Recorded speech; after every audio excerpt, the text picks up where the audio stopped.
Ang pahayag ni Dr. Lorraine Bedoy.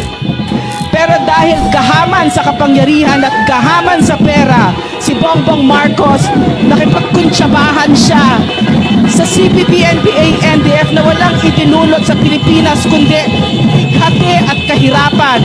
At ngayon, dahil kay Bongbong Marcos, nakaka-recover ang CPP, NPA, NDF. Nasa likod din ng extraordinary rendition ni PRRD ay ang mga oligarkyo. Ang nagbigay ng eroplano para ilipad si PRRD sa The Hague ay isang oligarch. Ang sabi sa amin ay si Ramon Ang. Sino pa ang nasa likod niyan? Ang nasa likod niyan ay ang US. So nakita natin, si PRRD, siya lang ang Pangulo na lumaban, nagkaroon ng tapang at pagmamahal sa bayan, na lumaban sa totoong mga kalaban natin.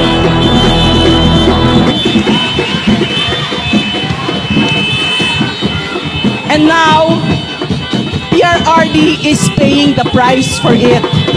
Nandyan siya sa The Hague kasi he came between us at yung mga kalaban natin.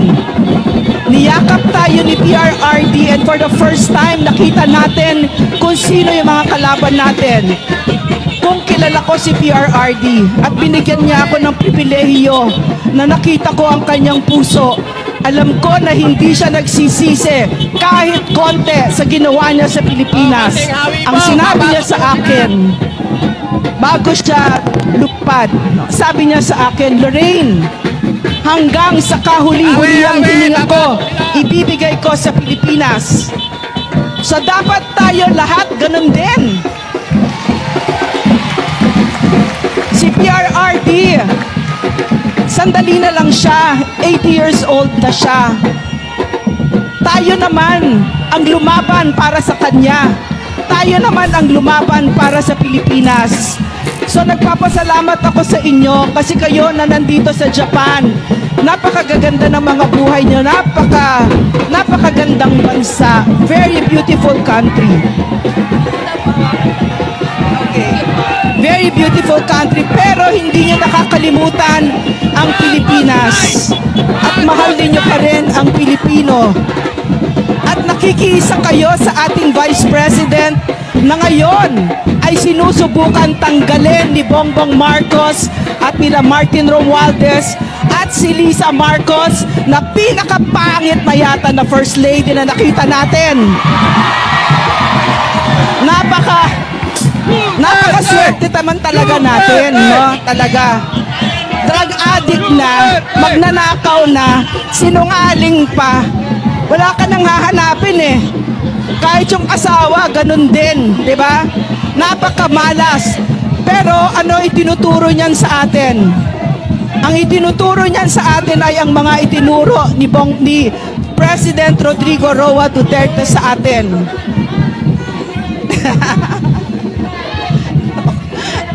Ang itinuro ni PRRD, for instance sa akin, those 6 years na kasama kami, ay ibigay mo ang buhay mo. Pagdating sa Pilipinas, hindi ka dapat nagbibilang kung anong ibibigay mo sa bayan. Ako'y nagpapasalamat sa inyong lahat na naging pamilya kayo dito sa Japan. 6 months na ako nandito. Ramdam na ramdam ko ang pagmamahal ninyo, ang pag-aaruga ninyo at ang refrigerator ko laging puno ng pasalubong ninyo.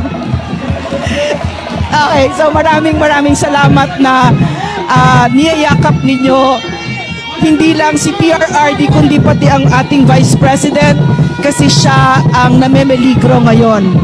At si Vice President, hindi naman natin siya ipinaglalaban dahil fans club tayo. Naniniwala tayo na kayang-kaya niya ayusin ang kababuyan, ang pagwasak ni Bongbong Marcos ng Pilipinas. So maraming salamat. Mahalin natin ang Pilipinas. Marcos resign! Marcos resign! Marcos resign! Marcos resign! Marcos resign!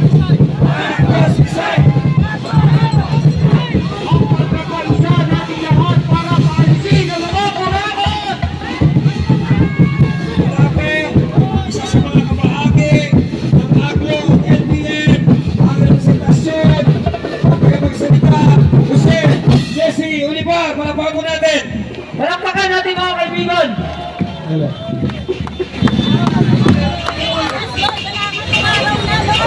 Hello. Magandang hapon sa ating lahat. Pagkatapos po ng pagsasalita, meron ako isang katanungan. Handa na ba kayo lumusok? Handa na! Handa na tayo! Handa na! Para sa bayan! Handa na! Para sa bayan! Handa na! Una sa lahat, bilang isang leader na magagawa sa Aglo, representante ng Aglo mula pa rin hanggang ngayon, masakit na isipin ang nangyayari sa ating bayan. Tayo ay nandito, hindi tayo pumunta rito para mayaran. Kung hindi napunta tayo rito para italabas ang ating galit doon sa mga tao magkakao na pumuntahan doon sa Malacanang. Nalala ko rin sa amin, nagkakao na katulad na kulay naman. Kulang milyon na mga tao hanggang ngayon nakakumpata ba? Nakatutok lang tayo doon sa Diskaya. Sino ba sa Diskaya? Nakalimutan natin sa daming nagsasalita, walang nakabanggit doon sa command responsibility. Una, huwag na tayo lumayo. Pagtangin natin nyo. Bakit kailangan pa natin pumunta sa Mindoro? Bakit kailangan pa natin pumunta sa Mindanao? Bakit hindi natin tingnan itong Mindanao? Sa Mindanao, sa Nueva Ecija, ang kontraktor puro Diskaya. Apat na kontraktor puro Diskaya. 962 million ang flood control, isang baha. Hindi mo alam? Noong pa itong 2024 November, sinabi ko na yung budget na 2025, very anomalous budget, very exceptional. Hindi alam ng Presidente na mayroong anomalya. Hindi niya alam na mayroong pinagkita na walang project pero mayroong budget. Ang tawag ko command responsibility. Pinirmahan mo yung budget pero hindi mo alam kung saan gagamitin. Anong klaseng Presidente ka? Pangat! Pero tuwa sila kung tinawag natin pangat. Kasi sa Bisaya, ang pangat ay mahihirap. Marami kong butas ng bahay. Tayo, ibabalik nila kasi alam nila kami sa Aglo karamihan puro Bisaya. Butas-butas ang bahay namin kaya kami bangat. Nabangat ang bahay namin dahil wala silang tinitignan kung ano man ang pwedeng gawin sa Pilipinas. Mr. Marcos, ako hindi talaga ako bumoto sa'yo. Dahil wala kang kwenta.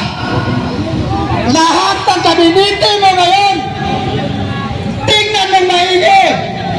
Kaya naghihirap ang taong bayan. Kahit pinabayaan mo ang libong sektor. Nambihan yung tamaan ang transport. Untagin na ninyo. Hindi sila akan sana kinikipa ninyo. Mga pisit kayo. Paos ako pero ipaglalapan nyo.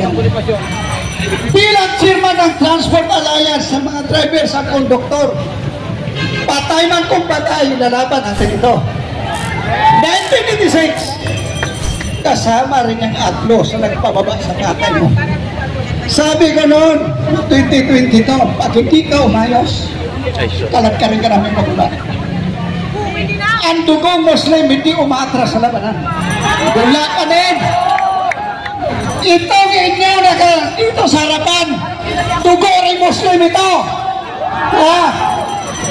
Lahi ito na tao sa pala, putang ina nyo sa Malacanang. Bumaba na kayo dyan. Dahil kung hindi ka bumaba, lusubi namin kayo dyan. Ako nandito. Handa ako na pamunuan itong grupong ito papunta sa Malacanang. Bakit? hindi na kaya sa konsensya ko. Sino ang number one tinatamaan? Aming mga driver sa kalsada. Kutong dito, kutong doon.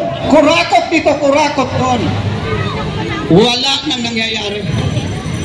Panahon ng Presidente Duterte, naglalakbay kami sa kalsadang matiwasay. Ngayon, ano yung matiwasay ngayon? Ang traffic enforcer na doon sa puno ng kahoy, nag-aantay lang ngayon kung mayroong makukurakot. Saan tatakbo ang hostisya? Pollution Valley, hindi namin kayo kalaban. Pero ang pinagsisilbihan ninyo, taong bayan, hindi yung personal ng tao nag-iisa. Ha? Basahin ninyo ang konstitusyon parehas ka na pinagkalikan. Hindi ang abot-abot pero alam ko yan. Dapat ang pinagsisilbihan natin, ito mga naapin na tao bayan. Alam itong animal na yan na Martin Romualdez na mayroon nangyayari ngayon. Pag-design, lumitan. Mayroon niya dalawang jeep na luxury jeep. Tira natin yun. Pagkaya natin yan, hindi makasibat na sa mga kainin. Pero maliit ako, wala na yan. Isinibat na rin.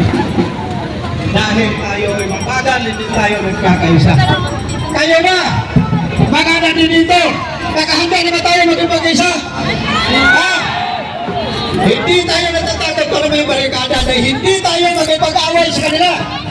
Parampatan natin ang pinagkalaban natin!